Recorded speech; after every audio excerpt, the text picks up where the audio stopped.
Happy birthday to you. Woo! Happy birthday to you.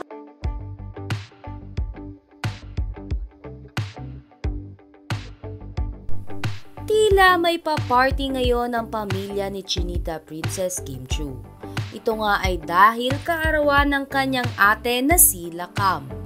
Makikita nga nakasama ni Lakam at Kim Chiu ang kanilang tatay.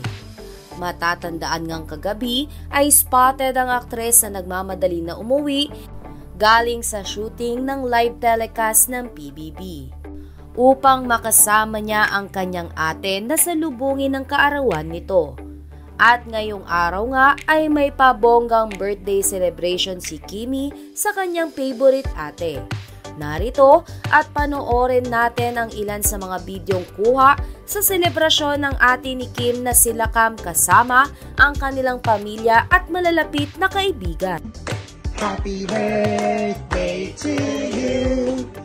Happy birthday, happy birthday, happy birthday to you. Faster, one more. Happy birthday to you.